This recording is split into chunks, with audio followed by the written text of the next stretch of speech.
বন্ধুরা, আমি অদিতি, আমি কলকাতার একজন মেয়ে। তোমাদেরকে মজা দেওয়ার জন্য আমি আবারও চলে আসলাম নতুন একটা গল্প নিয়ে। আজকে আমি তোমাদের যে গল্পটা বলব সেটা আমার প্রেমিককে নিয়ে। আমার প্রেমিক বিয়ের আগেই আমার সাথে অন্য কিছু করতে চাইত, আমি তাতে ছিলাম অনেক সতর্ক, কিন্তু একদিন সে যা করল তাতে আমি। বন্ধুরা, বাকিটা গল্পতেই বলছি। আশা করি পুরো গল্পটা মনোযোগ সহকারে শুনলে তোমাদেরও অনেক মজা পাবে। তো চল বন্ধুরা, কথা না বাড়িয়ে মূল গল্পে চলে যাই। ছোটবেলাতেই আমি বুঝে গেছিলাম আমি দেখতে বেশ সুন্দরী। স্কুলে কিংবা পাড়ার অনুষ্ঠানে আমার নাম শুনলেই অনেকেই তাকিয়ে থাকত। তবে এই সৌন্দর্যকে আমি কখনো অহংকার করিনি, বরং আমি সবসময় চাইতাম পড়াশোনায় ভালো করতে, বাবার মুখ উজ্জ্বল করতে। আমার বাবা একজন বড় ব্যবসায়ী, কলকাতার নামকরা ফার্নিচারের দোকানের মালিক। মা গৃহিণী হলেও শিক্ষা আর আত্মসম্মান আমাদের পরিবারে ছিল অটুট এক ভিত্তি। স্কুলের পর কলেজ জীবন শুরু হলো, আর সেখানেই একদিন এক অদ্ভুত সকাল এল। আমি একা বসেছিলাম পার্ক স্ট্রিটের একটা কফি হাউসে, হাতে একটা বই আর মনে হাজারটা চিন্তা। এমন সময়ে আমার পাশের টেবিলে বসে এক ছেলেটি, দেখতে স্মার্ট, চোখে একটা আত্মবিশ্বাস, আর সেই চোখই যেন এক অজানা কৌতূহল নিয়ে আমাকে জিজ্ঞেস করল, তুমি কি সাহিত্য পড়ছ? আমি অবাক হলেও হেসে উত্তর দিলাম, হ্যাঁ, রবীন্দ্রনাথ। এরপর শুরু হলো আমাদের আলাপ। ছেলেটির নাম বিজয় পর্ষিত। শোনার পর আমার মনে হলো নামের মধ্যে একটা সম্মান আছে। কথা বলতে বলতে বুঝলাম ওর চিন্তাভাবনাগুলো বেশ পরিণত। ও বলল ওর বাড়ি নদিয়াতে আর ওর বাবা ছিলেন স্কুল শিক্ষক। বিজয় নিজেও চাকরির জন্যে শহরে এসেছে, এমন নম্রভাবে কথা বলছিল। মনে হচ্ছিল যেন বহুদিনের চেনা। আমি সহজেই কথা চালিয়ে যেতে পারছিলাম, আর তাতেই একটা অদ্ভুত শান্তি লাগছিল। আমাদের আলাপ একদিনেই শেষ হয়নি।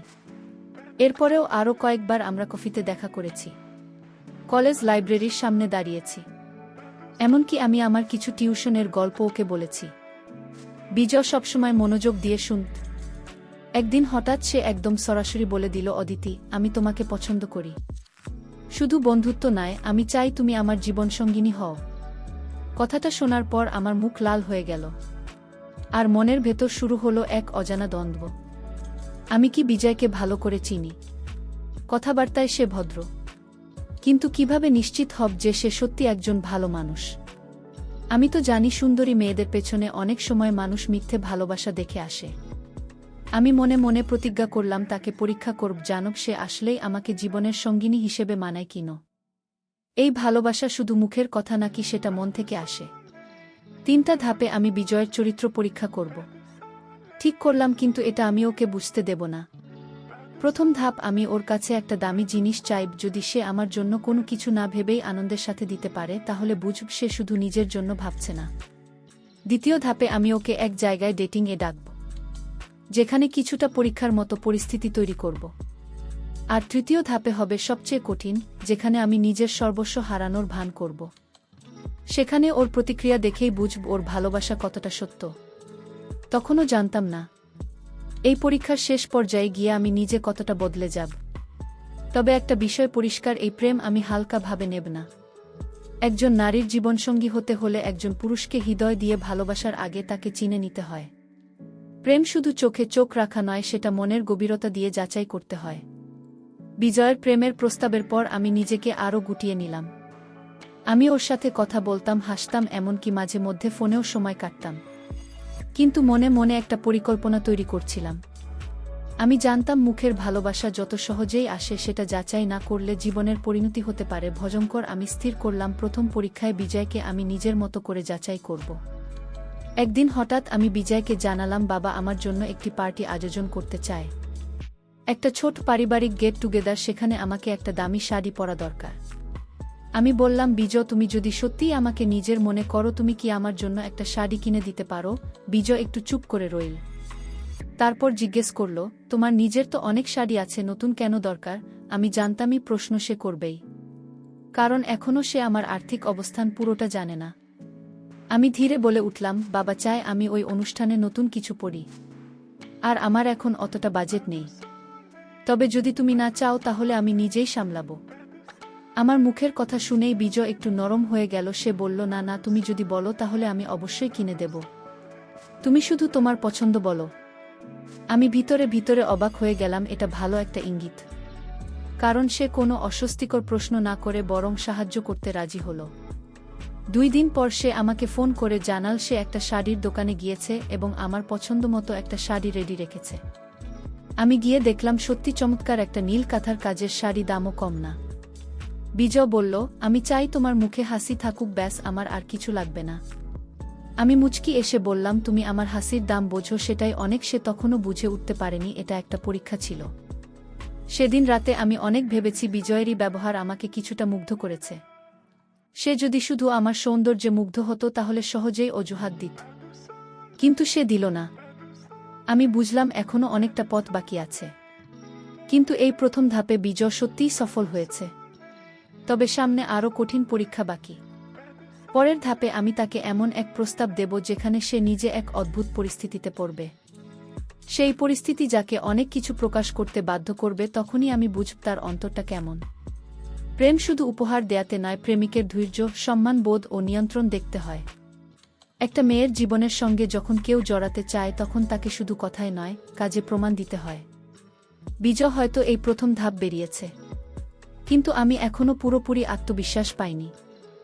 আমি ভালোবাসতে চাই, কিন্তু সেই ভালোবাসার ভিতটা হতে হবে চরিত্র দিয়ে গড়া। আর সেই ভিত গড়ার দ্বিতীয় ধাপ শুরু হবে সেই। বিজয়ের প্রথম পরীক্ষা উত্তীর্ণ হবার পরও আমার মন পুরোপুরি শান্ত হয়নি। আমি জানতাম কোনো মানুষকে একবার দেখে বা একটি ঘটনায় বিচার করা যায় না। জীবনের দীর্ঘ পথ চলার জন্য এমন একজন সঙ্গীর প্রয়োজন যার চরিত্র সময়ের ধাক্কায় নড়েচড়ে না। তাই আমি এবার দ্বিতীয় ধাপের পরিকল্পনা করলাম, যেখানে লোভ, সময় এবং পরিস্থিতি মিলিয়ে তার স্থিরতা আমি যাচাই করব। আমি একদিন বিজয়কে বললাম, বেশ কয়েকদিন হলো আমাদের একসাথে কোথাও যাওয়া হয়নি। তুমি কি এই সপ্তাহান্তে আমার সঙ্গে একটা রেস্টুরেন্টে যাবে? একটু বাইরে ঘুরলে ভালো লাগবে। বিজয়ের সঙ্গে সঙ্গে রাজি হয়ে গেল। এরপর আমি ইচ্ছে করেই বললাম, তবে একটা কথা আছে, আমি যাই। আমরা একটু ব্যতিক্রমী একটা জায়গায় যাই, একটা নতুন ওপেন হওয়ার রেস্টুরেন্ট যেখানে কিছুটা আলাদা পরিবেশ আছে। সবাই বলে ওখানে কাপলদের জন্য খুবই রোমান্টিক সেটিং। আমি বুঝতে চাচ্ছিলাম এমন রোমান্টিক জায়গার প্রসঙ্গ শুনে তার মনের ভিতর কি চিন্তা আসে। বিজয় একটু থেমে বলল, জায়গাটা যদি ভালো হয় ঘুরতে তো সমস্যা নেই, তবে একটা কথা, তুমি যদি অস্বস্তি বোধ করো তাহলে অন্য কোথাও যেতে পারি। আমি তখন তার দিকে তাকিয়ে বললাম, তোমার মনের কথা বলো, তুমি কি চাও? বিজয়ের উত্তর ছিল শান্ত, আমি চাই তুমি স্বাচ্ছন্দ্য বোধ করো, আমার কাছে জায়গা নয়, তোমার পাশে থাকা গুরুত্বপূর্ণ। এই কথাটাই আমি শুনতে চাচ্ছিলাম। পরের দিন আমরা সেই রেস্টুরেন্টে গেলাম। পরিবেশ সত্যি স্নিগ্ধ ছিল, তবে একটু ঘনিষ্ঠ ধাঁজের আলোগুলো ম্লান, চারিপাশে হালকা মিউজিক। আমি ইচ্ছে করেই একটা টেবিল পছন্দ করলাম, যেখানে সবার থেকে একটু দূরত্ব বেশি ছিল। আমি লক্ষ্য করছিলাম বিজয়ের চোখ মুখের ভাষা, তবে সে চুপচাপ শান্তভাবে বসেছিল, বরং মাঝে মাঝে আমার পড়াশোনা, বাবার ব্যবসা নিয়ে কথা বলছিল। ওর চোখে কোনো অশোভন সংকেত ছিল না। ওর আচরণ ছিল এমন একজন মানুষের মতো যে সম্মান দিতে জানে। খাবার শেষে বিজয় বলল, তুমি যদি চাও আমরা কাছেই একটু হাঁটতে পারি। আমি বললাম, চলো। হাঁটার সময় আমি ইচ্ছে করেই তার হাতের পাশে হাত রাখলাম, একটা খুব সাধারণ ইঙ্গিত। সে বুঝেও কোনো বাড়াবাড়ি করল না, শুধু একবার শান্তভাবে বলল, তুমি কি ঠিক আছো? আমি মাথা নাড়লাম। সে আর কিছু বলল না। আমার মনের গভীরে তখন একটা প্রশান্তি জন্ম নিচ্ছিল। সেই দিনটা ছিল আমার জন্য অনেক বড় উপলব্ধির। আমি একটা কথাও মনে মনে ভাবছিলাম, যে পুরুষ মেয়ের সম্মানকে সবচেয়ে আগে রাখে সেই পুরুষই হয় সবচেয়ে নির্ভরযোগ্য। বিজয় হয়তো তার আবেগ নিয়ন্ত্রণে রাখতে পারে, কিন্তু তার ভালোবাসার গভীরতা এখনও আমি পুরোপুরি ধরতে পারিনি। প্রেম যদি সত্যি হয় তবে সেটার সময়ের সাথেই প্রমাণিত হবে। এই দ্বিতীয় ধাপেও বিজয় যেভাবে নিজেকে নিয়ন্ত্রণ করল তাতে আমার বিশ্বাস আরও একটু দৃঢ় হল। তবে সামনে আছে তৃতীয় ও সবচেয়ে কঠিন ধাপ, যেখানে আমি নিজেই এক ভিন্ন ভূমিকায় অবতীর্ণ হব। সেই পরীক্ষায় একজন মানুষ কতটা সত্যিকারের, কতটা সংকটে পাশে দাঁড়াতে পারে তা নির্ণয় হবে।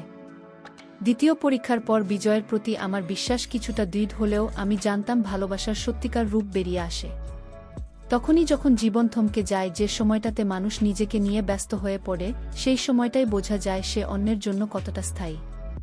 তাই আমি পরিকল্পনা করলাম, তৃতীয় এবং সবচেয়ে কঠিন পরীক্ষার একটি বিপদের গল্প তৈরি করলাম, যেখানে আমি নিজেই সর্বস্ব হারানো এক অসহায় মেয়ের ভূমিকায় নামলাম।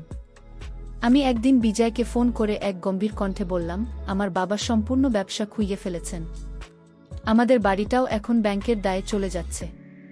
আমি এখন কলকাতায় থাকতেই পারছি না। একা ভ্রান্ত আর দিশেহারা হয়ে গেছি।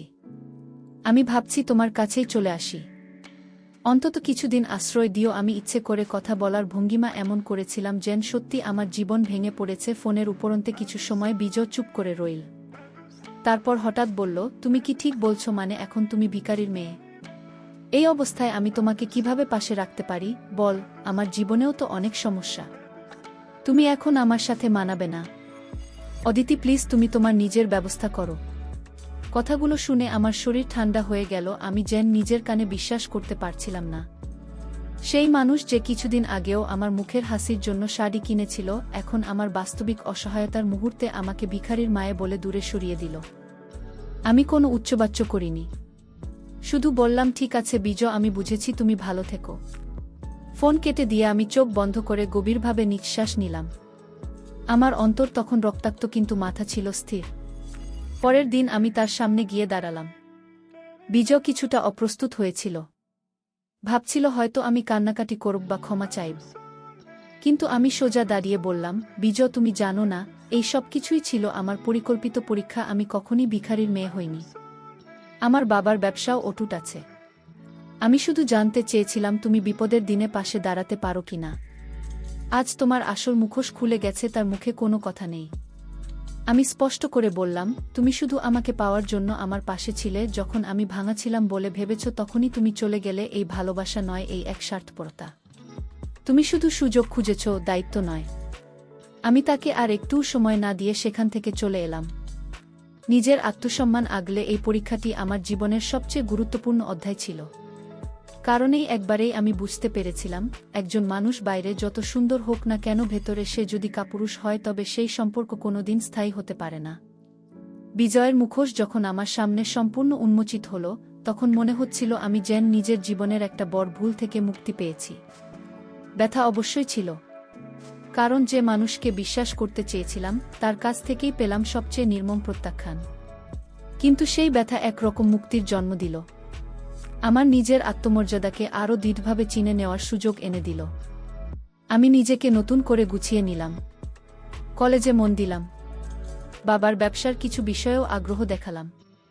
আমি বুঝলাম একজন মেয়ের জন্য সবচেয়ে বড় শক্তি তার নিজের আত্মনির্ভরতা। প্রেম জীবনের একটি অংশ হতে পারে, কিন্তু সেটাই সব নয়।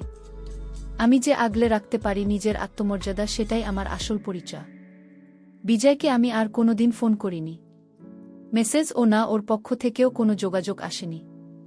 হয়তো তার অহংকার বা লজ্জা তাকে থামিয়ে দিয়েছিল। কিন্তু আমি আর পিছনে ফিরে তাকাইনি। আমি জানতাম একজন মানুষ তার ভালোবাসাকে তখনই প্রমাণ করে যখন সবকিছু হারিয়ে যাওয়ার ভান করা হয়। এবং বিজয় সেই পরীক্ষায় পুরোপুরি ব্যর্থ। এদিকে আমার চারপাশে কিছু মানুষ বুঝতে শুরু করল আমি বদলে যাচ্ছি। আগের চেয়ে পরিণত, আত্মবিশ্বাসী আর শান্ত। আমার বান্ধবীরা জিজ্ঞেস করত, অদিতি তুই এত শক্ত হলে কিভাবে? আমি শুধু হাসতাম, বলতাম, ভালোবাসা মানুষকে শুধু কাঁদায় না, মানুষকে শেখায় কিভাবে নিজেকে ভালোবাসতে হয়। আমার জীবনে তখন নতুন কিছু দায়িত্ব আসছিল। বাবার ব্যবসার একটা শাখা আমাকেই বুঝিয়ে দেওয়া হলো। আমি প্রতিদিন অফিস যেতাম, ক্লায়েন্টদের সঙ্গে কথা বলতাম। ধীরে ধীরে আমি নিজেকে প্রতিষ্ঠিত একজন কর্মব্যস্ত নারী হিসেবে গড়ে তুলছিলাম। এই সময়টাতে আমি বুঝলাম, আত্মসম্মান হারিয়ে প্রেম পেলে সেটি কোনো লাভ নয়, বরং নিজের পরিচয় গড়ে তোলা, সেটাই আসল বিজয়। একদিন অফিসে বসে হঠাৎ ভাবছিলাম, বিজয়ের সঙ্গে যদি সত্যিই জীবনটা জড়াত তবে কি হতো? আমি কি তার পাশে সুখী হতে পারতাম? উত্তরটা সহজ ছিল না। কারণ আমি নিজেই বুঝে গিয়েছিলাম যে সম্পর্কের ভিতর স্বচ্ছ নয়, সেখানে ভবিষ্যৎ কখনো মজবুত হতে পারে না।